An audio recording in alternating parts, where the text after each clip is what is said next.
আজকে আমরা 2024 সালে ডিসেম্বরে যে ইলেকট্রিক সার্কিট অ্যান্ড নেটওয়ার্কের থার্ড সেমিস্টারের এক্সামিনেশনটা হয়েছিল। এটা হচ্ছে ইটিসি ডিপার্টমেন্টের, ঠিক আছে। আগে যেটা আপলোড করেছিলাম সেটা হচ্ছে ইলেকট্রিক্যাল ডিপার্টমেন্টের। দুটো একই পেপার, প্রায় অনেকটা একই পেপার। এটা কিন্তু ইটিসি ডিপার্টমেন্টের পরীক্ষা। তো ইটিসি ডিপার্টমেন্টের 2024 সালের ডিসেম্বরেরটা আজকে আমরা ডিসকাস করবো, এমসিকিউ গুলো পরপর ডিটেলড এক্সপ্লেনেশন সহকারে। তো ফার্স্ট শুরু হচ্ছে অঙ্ক এখান থেকে। ফার্স্ট অঙ্ক দেখ যেটা আছে, আমাদের দেখতে পাচ্ছি এখানে যে দুটো রেজিস্টার আছে, একটা 20 ওহম একটা 40 ওহম প্যারালালে কানেকশন আছে, এবং টোটাল কারেন্ট বলেছে সাপ্লাইয়ের মধ্যে 6 অ্যাম্পিয়ার। ঠিক আছে, মানে একটা আছে হচ্ছে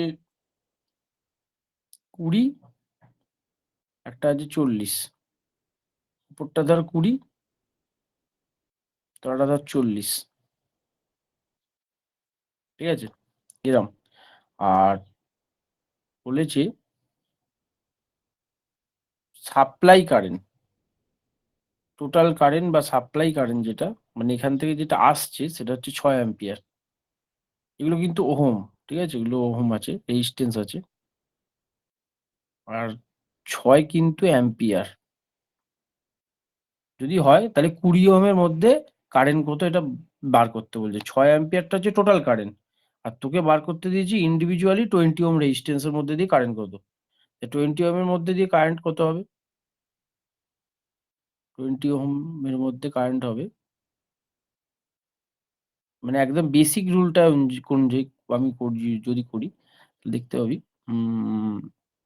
20-র মধ্যে বার করতে বলেছে মানে আমি উপরে লিখবো 40, যার মধ্যে বার করতে দেবে তার বিপরীত ওহম রেজিস্ট্যান্সটা লিখতে হয়, অপোজিটটা যেটা, মানে 20-র মধ্যে বার করতে দিয়েছে আমি লিখবো 40 তাহলে।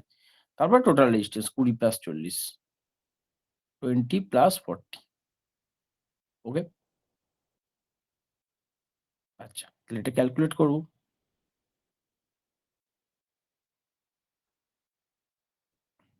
উপরে আছে 40,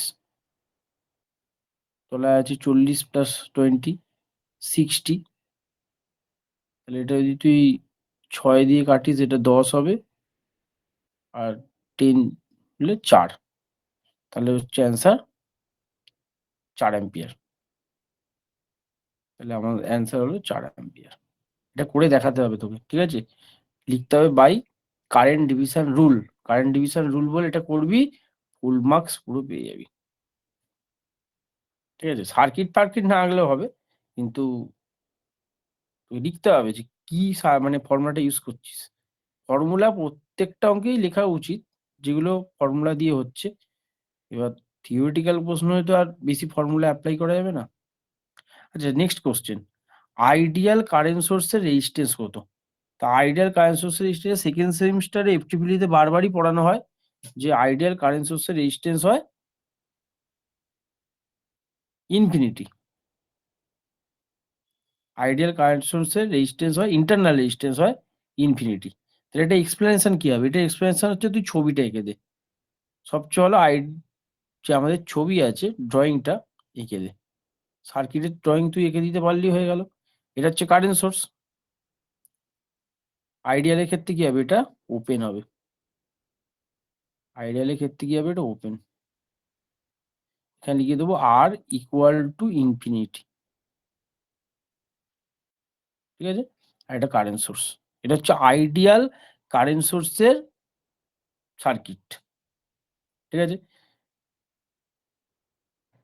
তুই এরকম ভাবে একটা গ্রাফ আঁকতে পারিস কারেন্টের, কারেন্ট কনস্ট্যান্ট পুরো। এবার যদি বলে প্র্যাকটিক্যালটা কিরকম হবে, প্র্যাকটিক্যালের ছবি হয় কি একই ছবি হয়। প্র্যাকটিক্যালটা এবার আঁকছি দেখ। প্র্যাকটিক্যালি এখানে এই জায়গাটা চেঞ্জ হবে, প্র্যাকটিক্যালি এরকম হয়, রেজিস্ট্যান্স হবে, যে রেজিস্ট্যান্সের মানটা হবে খুব হাই। তাহলে প্র্যাকটিক্যালি কারেন্ট সোর্সের রেজিস্ট্যান্স হয় ইন্টারনাল রেজিস্ট্যান্স, তার মান খুব বেশি হয়। কিন্তু যদি আইডিয়ালি বলে তার মানটা অনেক বেশি হয়। হাই হচ্ছে কত হাই? সবচেয়ে বেশি, সবচেয়ে বেশি মানে ইনফাইনাইট, প্রচুর রেজিস্ট্যান্স। তোর কিন্তু ছবিটা ওপেন এঁকেছিলাম আগেরটা, এরকম করে এঁকে দিতে হবে, তাহলেই ফুল এক্সপ্লেনেশন হয়ে গেল। আচ্ছা, পরের question, for a network of 10 branches and 6 nodes, what is the number of independent loops? এখানে একটা ফর্মুলা আছে, সেই ফর্মুলাটা ইউজ করতে হবে। কোনটা কি আগে লিখে দিতে হবে, নাহলে কিন্তু হবে না। L equal to B minus N plus one, কোনটা কি লিখে দিতে হবে? এলটা হচ্ছে ইন্ডিপেন্ডেন্ট লুপস, বিটা হচ্ছে ব্রাঞ্চেস, এনটা হচ্ছে নোডস, পুরো লিখে দিবি। ঠিক আছে, তারপর তুই বসিয়ে দে। লুপ বার করতে বলেছে, ব্রাঞ্চেস বলেছে কটা? 10টা। নোটস বলছে কটা? 6টা, প্লাস 1, তাহলে হলো 5। অ্যান্সার 5 হয়ে গেল। একদম সোজা অঙ্ক, এক্সপ্লেনও করে দিলি তুই কি করে হলো 5। পরেরটা, পরের question, A network has 7 nodes and 5 independent loops, the number of branches in the network is. আচ্ছা, একই অঙ্ক, জাস্ট ব্রাঞ্চেস বার করতে বলেছে, মানে একই ফর্মুলা, সেম ফর্মুলা হবে। L equal to B minus N plus one, একই, কিন্তু এখানে লুপটা বলে দিয়েছে, দেখ 5। ব্রাঞ্চেস বলেছে কত? জানি না। নোটস বলেছে কত? 7। এই হচ্ছে আমার, ব্যাস। এবার ব্রাঞ্চেস বার করবি। ব্রাঞ্চেস কত হবে? 7টা ওদিকে গেলে প্লাস হবে, 5-এর সাথে কত হয়? 12, আর 1টা ওদিকে গেলে মাইনাস, তাহলে হবে অ্যান্সার 11। তাহলে ব্রাঞ্চেস হবে কত? 11। কোনটা কি লিখে দিবি, নাহলে কিন্তু ফুল মার্কস দেবে না আবার। আচ্ছা, কোন স্টেটমেন্টটা রং? এটা এইরকম টাইপের কোশ্চেন ভালো করে পড়তে হয়, যে কোন স্টেটমেন্টটা রং। ঠিক আছে, মানে ঠিক নেই, কোনটা ভুল আছে, হুইচ ইজ নট ট্রু, ঠিকঠাক স্টেটমেন্ট নয়, ভুল আছে, তাহলে কোনটা ভুল আছে বার করো। তাহলে ভুল আছে বার করতে বলেছে, এইগুলো কিন্তু লক্ষ্য রাখবি তোরা। দেখ, অপশান সি হবে মনে হচ্ছে। The load is connected in parallel with the Thevenin equivalent resistance. Thevenin equivalent resistance এর সাথে লোডটা প্যারালালে কানেক্টেড থাকে, কোনোদিনই হয় না, কারণ আমরা যদি থেভেনিন ইকুইভ্যালেন্ট রেজিস্ট্যান্স আঁকি, বা থেভেনিন নেটওয়ার্ক, ইকুইভ্যালেন্ট নেটওয়ার্ক যেটাকে বলে, এরকম ভাবে আঁকা হয়। এটা হয় আরএল, এটা হয় আরটিএইচ, এটা হয় ভিটিএইচ। ঠিক আছে, তারপর আমরা কি বার করি? আইএল ইকুয়াল টু বার করি, তো এগুলো তো আমরা থেভেনিন থিওরেমে শিখেছি, যে IL equal to VTH by RTH plus RL. এইটাই এক্সপ্লেনেশন, রং স্টেটমেন্ট। আমার তো এটা থেভেনিন ইকুইভ্যালেন্ট সার্কিট। এবার নর্টনস ইকুইভ্যালেন্ট সার্কিটে সব কটা প্যারালাল হয়, কারেন্ট সোর্স আরটিএইচ আরএন, ওটা প্যারালাল হয়, নর্টনসে প্যারালাল হয়, কিন্তু থেভেনিনসে সিরিজ হয়। বোঝা গেল? আচ্ছা, পরের question, ideal voltage source should have, দেখ আইডিয়াল কারেন্ট সোর্স দিয়েছে, আইডিয়াল ভোল্টেজ সোর্স, একদম মানে সোজা কোশ্চেন, এটা আমি বলবো সোজা কোশ্চেন, সেকেন্ড সেমে এগুলো ছিল, সেম টু সেম। অ্যান্সার হবে জিরো রেজিস্ট্যান্স। আইডিয়াল ভোল্টেজ সোর্সের রেজিস্ট্যান্স কিন্তু হয় না। ঠিক আছে, মানে তুই এই আইডিয়াল ভোল্টেজ সোর্স আঁকিস এরকম করে, এটা এইটাই কমপ্লিট আঁকা হয়ে যাবে। গ্রাফ আঁকতে পারিস, গ্রাফটা কনস্ট্যান্ট ভোল্টেজ একটা, এটা প্লাস, এটা মাইনাস, হয়ে গেল, এটা ভোল্টেজ। কিন্তু যদি প্র্যাকটিক্যাল আঁকিস দেখতে পাবি, এখানে রেজিস্ট্যান্স থাকবে না, তাই জিরো রেজিস্ট্যান্স। কিন্তু প্র্যাকটিক্যাল যদি আঁকিস, কিরকম হবে আঁকাটা দেখ, সামান্য রেজিস্ট্যান্স থাকবে, প্লাস মাইনাস তো হবে, একই আঁকা হবে, চেঞ্জ কিছু হবে না। এখানে এই রেজিস্ট্যান্সটা থাকবে, কিন্তু এর ভ্যালু হবে লো, কম রেজিস্ট্যান্স থাকবে। প্র্যাকটিক্যালি কম রেজিস্ট্যান্স থাকে, কিন্তু আইডিয়ালি রেজিস্ট্যান্স থাকেই না। ঠিক আছে, তাহলে এর যদি গ্রাফ আঁকি সেরকম হবে, ভোল্টেজটা কনস্ট্যান্ট হবে না, আস্তে আস্তে ডিকে করবে হালকা, তাহলে কি ওই জন্য অ্যান্সার হবে জিরো রেজিস্ট্যান্স। তো দুটোই ছবি এঁকে বুঝিয়ে দিবি কোনটা প্র্যাকটিক্যাল কোনটা আইডিয়াল, তাহলে হয়ে গেল। আচ্ছা, পরে কোশ্চেন, দেখ বলেছে superposition theorem is valid for, এটা খুব ইম্পর্টেন্ট কোশ্চেন। হ্যাঁ, সব পরীক্ষাতেও আসে দেখতে পাচ্ছি। Superposition theorem is valid for, answer হবে একটাই, লিনিয়ার সার্কিট। ঠিক আছে, অ্যান্সার হবে লিনিয়ার সার্কিট। তাই লিনিয়ার সার্কিট এবার কেন তুই পুরো বলেই দিবি এটা যে superposition theory is valid for linear circuit only, বা তুই স্টেটমেন্ট, যেটা আমাদের স্টেটমেন্ট আছে সুপারপজিশন, তার প্রথম লাইনেই লেখা আছে যে লিনিয়ার অ্যান্ড বাইল্যাটারাল, এরকম করে লেখা থাকে দেখবি স্টেটমেন্টে। স্টেটমেন্টটা প্রথম লাইনটা তুই লিখে দিবি, বলে dot dot dot dot dot এইটুকুনি লিখে দিবি। আর তারপর লিখবি কি, নন লিনিয়ার যে সার্কিট এরা বলেছে, নন লিনিয়ার সার্কিট মানে কি, ডায়োড ধর, নন লিনিয়ার সার্কিট ধর, সাপোজ বলছি, হ্যাঁ, নন লিনিয়ার সার্কিট এরম হয় গ্রাফ, ঠিক আছে, অন্য ধরনের গ্রাফ হতে পারে, ডায়োড নন লিনিয়ার ধর, ডায়োডের ক্ষেত্রে সুপারপজিশন অ্যাপ্লাই করা যাবে না, এবার লিখেই দিবি যে নন লিনিয়ার মানে ডায়োড, ডায়োডে অ্যাপ্লাই করা যায় না। তাহলে অপশন বিও হবে না, সিও হবে না, কারণ সিতে তো দুটোই অপশানে আছে, নন লিনিয়ার হবে না।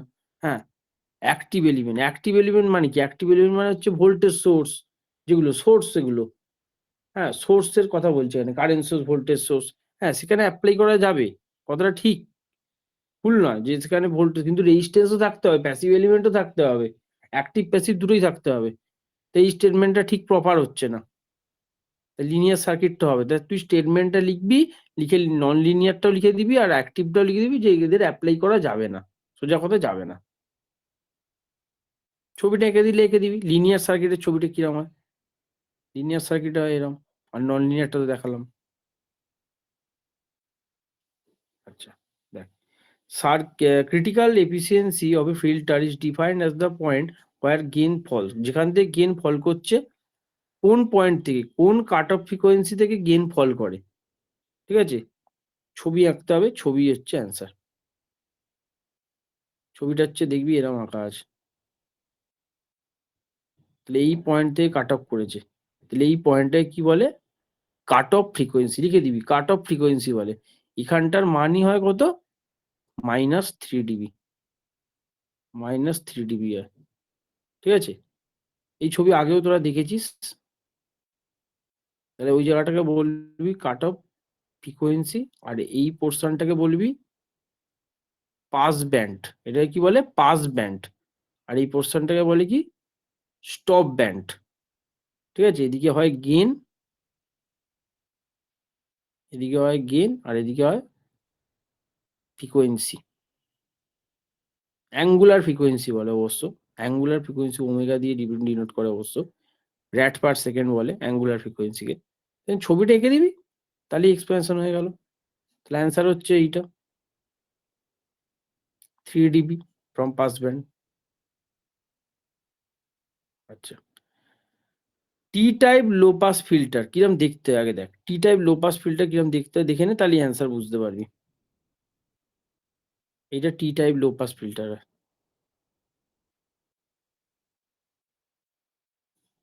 ঠিক আছে, পুরো ছবিটা এঁকে দিবি টি টাইপের কিরম হয়, L/2 হয়, এটাও L/2 হয়, আর এটা সি হয়, ঠিক আছে, টি টাইপ। তাহলে দেখ, ইন্ডাক্টর গুলো সিরিজে আছে, ক্যাপাসিটার প্যারালালে আছে, তাহলে option A, option A answer হবে ঠিক, এটা টি টাইপ। তাহলে এবার যদি বলে পরের বারে ধর কোশ্চেন চলে এলো পাই টাইপ, একটা হয় টি একটা হয় পাই, পাইটা কিরম দেখতে হয়, পাইটা এরম দেখতে হয়, পাইটা এরম দেখতে হয়, এটা হয় C/2, এটা হয় C/2, আর এটা এল, তখন ক্যাপাসিটার গুলো প্যারালাল, ওই একই কনসেপ্ট একই, কিন্তু ছবিটা তোকে এঁকে দিতে হবে, ছবি এঁকে দিলে বুঝবে ও জানে যে টি টাইপ হয় একটা পাই টাইপ, টি টাইপের ছবি এঁকে দিবি, তাহলে বুঝে যাবে কোনটা অ্যান্সার হবে। আচ্ছা, রেজোনেন্সের ক্ষেত্রে পাওয়ার ফ্যাক্টর কি হয়, খুব ইম্পর্টেন্ট কোশ্চেন, প্রতিবারই দেখি আসছে, দেখ রেজোনেন্স মানে হচ্ছে এক্সএল ইকুয়াল টু এক্সসি, প্রথমেই রেজোনেন্স মানে কি, রেজোনেন্স মানে এইটা, ঠিক আছে, পাওয়ার ফ্যাক্টর মানে কি, পাওয়ার ফ্যাক্টর মানে হচ্ছে formula PF equal to R/Z, formula এটা, কিন্তু রেজোনেন্সের জন্য কি হবে, R/R, R/R হবে, কারণ এক্সএল ইকুয়াল টু এক্সসি হয়ে যাচ্ছে, রিয়াক্টিভ টার্ম গল্প হয়ে গেল, তাহলে R/R, অ্যান্সার 1, এর পাওয়ার ফ্যাক্টর হবে 1 রেজোনেন্সের ক্ষেত্রে। রেজোনেন্ট ফ্রিকোয়েন্সি কত হবে প্যারালাল রেজোনেন্সের ক্ষেত্রে, দেখ অ্যান্সার তো তুই এটা বলে দিতে পারবি যে 1/2 পাই রুট এলসি, কোথায় আছে অপশন কে জানে, এইটা বোধহয় 1/2 পাই রুট এলসি। হ্যাঁ, কিন্তু তুই এক্সপ্লেন কি করবি? এক্সপ্লেন তোকে লিখে লিখে করতে হবে যে এটা এলো কি করে, আর কিছু নয়। হঠাৎ করে এলো কি করে? দেখ একটা প্যারাল রেজোনেন্স যারা পড়েছিস তারা জানিস যে এটা হচ্ছে অ্যাডমিটেন্সের এক্সপ্রেশন। এটা হচ্ছে অ্যাডমিটেন্সের expression.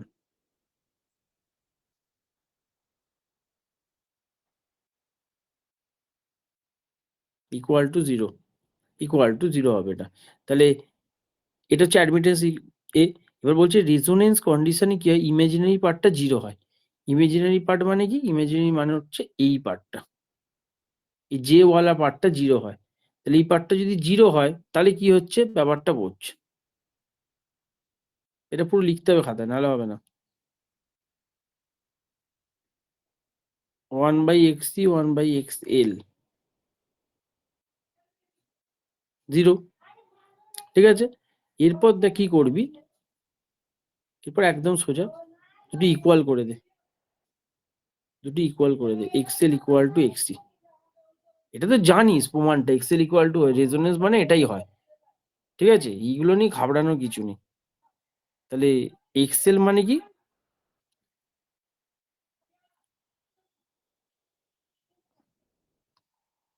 Two pi F L equal to 1/2 pi F C, এটাই আমরা জানি।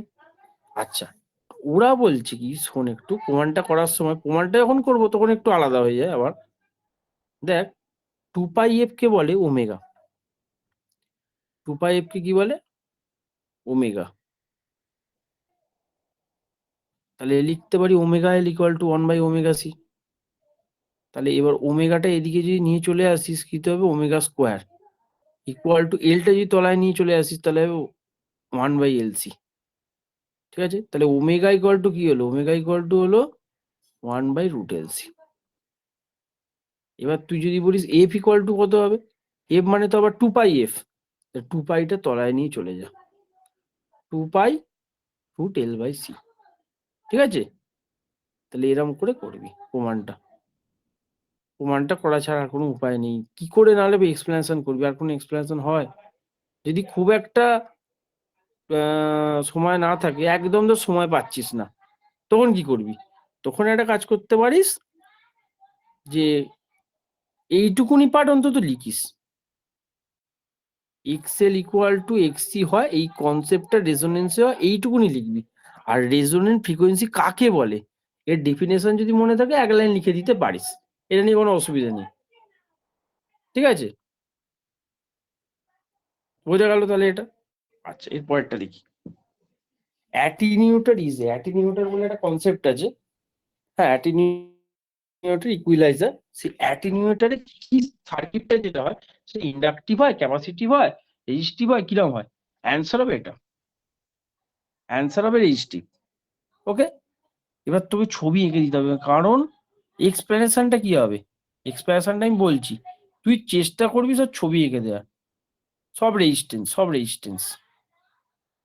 তাহলে এটা টি টাইপ হলো ধর, আর একটা ধর পাই টাইপ হবে, একটা ধর পাই টাইপ হবে, এরকম ওই ফিল্টারের মতোই, সেম টু সেম, যেরকম ফিল্টারে দেখালাম ওরকম। আর আর আর আর আর আর হয়ে গেল, এটা ছবি হয়ে গেল অ্যাটিনিউটরে।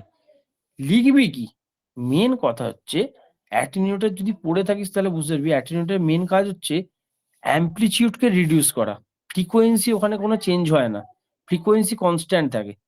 তাই লিখে দিবি এটা যে অ্যাটিনিউটর অ্যাম্পলিটিউডকে রিডিউস করে, বাট ফ্রিকোয়েন্সিকে চেঞ্জ করে না, ফ্রিকোয়েন্সি কনস্ট্যান্ট থাকে। ফ্রিকোয়েন্সি কনস্ট্যান্ট থাকে মানে এক্সএল এ দেখ ফর্মুলায় কি 2πfl আছে, এক্সসি তে ফর্মুলায় 1/2πfc আছে, মানে ফ্রিকোয়েন্সি আছে এখানে। তাহলে আমাদের ফ্রিকোয়েন্সি এখন চেঞ্জ করার দরকার নেই, তাহলে এক্সএল এক্সএল দরকার নেই, এক্সএল এক্সি মানে ইন্ডাক্টরও দরকার নেই, ক্যাপাসিটরও দরকার নেই। এইটা লিখে দিতে হবে তোকে, এইটা লিখে দিলে তোর এক্সপ্লেনেশন প্রপার। বুঝে গেল? ঠিক আছে। In the first step of Laplace transform, হ্যাঁ, ল্যাপ্লাসে আমরা কি করি, ল্যাপ্লাসে আমরা কোনটা কনভার্ট করি? দেখ, এটা তোকে লিখতে হবে যে ল্যাপ্লাসে আমরা ডিফারেন্সিয়াল ইকুয়েশন থেকে অ্যালজেব্রিক ইকুয়েশন কনভার্ট করি। লিখে দিতে হবে একটু সেন্টেন্সে যে ল্যাপ্লাস ট্রান্সফর্ম আমরা বেসিক্যালি করি টাইম ডোমেন ডিফারেন্সিয়াল ইকুয়েশন থেকে অ্যালজেব্রিক ডোমেন, মানে algebraic equation in frequency domain. এই কথাটা লিখতে হবে, মানে টাইম ডোমেন থেকে ফ্রিকোয়েন্সি ডোমেনে লিখি। তুই এটা স্টেটমেন্টে লিখবি, স্টেটমেন্ট বলে যে ল্যাপ্লাস ট্রান্সফর্ম ড্যাশ দিবি, দিয়ে লিখবি time domain differential equation convert to algebraic equation in frequency domain. ব্যাস, তাহলে মোটামুটি নাম্বার দেবে। আর নাহলে আমি বুঝিয়ে দিয়েছি ল্যাপ্লাসের যে সংজ্ঞা সেটা বসিয়ে দাও, সেটাও বসিয়ে দিলে হবে। সেখানে সেই ইন্টিগ্রেশন দিয়ে, মানে এফটি থেকে এফএস যেটা করছি, ইন্টিগ্রেশন 0 থেকে ইনফিনিটি এসটি মাইনাস এসটি, ওইটা লিখে দিতে পারিস। আচ্ছা, secondary constant of transmission line, secondary constant transmission line answer হবে ফার্স্টেরটা, characteristic impedance and propagation constant. Explanation কি? এক্সপ্লেনেশন হচ্ছে লিখে দিবি প্রোপাগেশন কনস্ট্যান্ট, প্রোপাগেশন কনস্ট্যান্ট এইটা লিখবি এখানে, এই প্রোপাগেশন কনস্ট্যান্ট ইকুয়াল টু এইটা আলফা প্লাস জেবি বিটা, ঠিক আছে? তাহলে এই গামাটাকে বলে প্রোপাগেশন কনস্ট্যান্ট, আলফাটাকে কি বলে? আলফাটাকে বলে হচ্ছে অ্যাটিনিউয়েশন কনস্ট্যান্ট, অ্যাটিনিউয়েশন, অ্যাটিনিউয়েশন কনস্ট্যান্ট, ঠিক আছে? আর বিটাটাকে কি বলে? Phase constant, phase constant. বোঝা গেল? তাহলে এটা আমরা কি বললাম? প্রোপাগেশন যে কনস্ট্যান্ট হয় তার ফর্মুলা বললাম। আর তারপর কি বললি? ক্যারেক্টারিস্টিক ইম্পিডেন্স বলেছে, characteristic impedance equal to root over Z by Y. Z মানে হচ্ছে সিরিজ ইম্পিডেন্স, এটা মানে সিরিজ ইম্পিডেন্স, সিরিজ, এটা হবে শান্ট,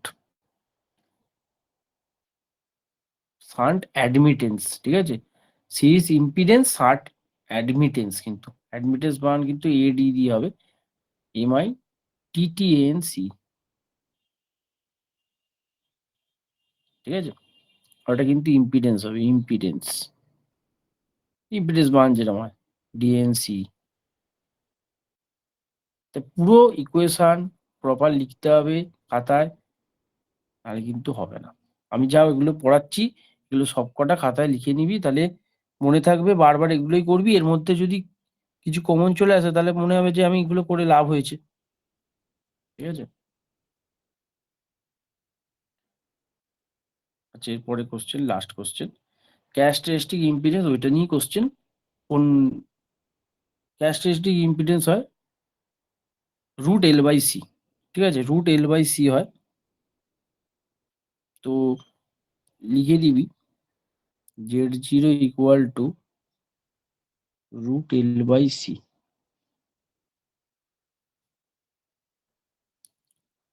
এটা ফর্মুলা। আর এল মানে ইন্ডাকটেন্স পার ইউনিট লেন্থ, আর সি মানে ক্যাপাসিটেন্স পার ইউনিট লেন্থ, ঠিক আছে? উইদাউট লসের আমি বললাম, উইদাউট লসের ফর্মুলা। কিন্তু এখানে কোনটা হবে তোরা এটা বলবি, ঠিক আছে? কোন অপশনটা হবে তোরা আমায় বলবি, তোদের কাজ এটা।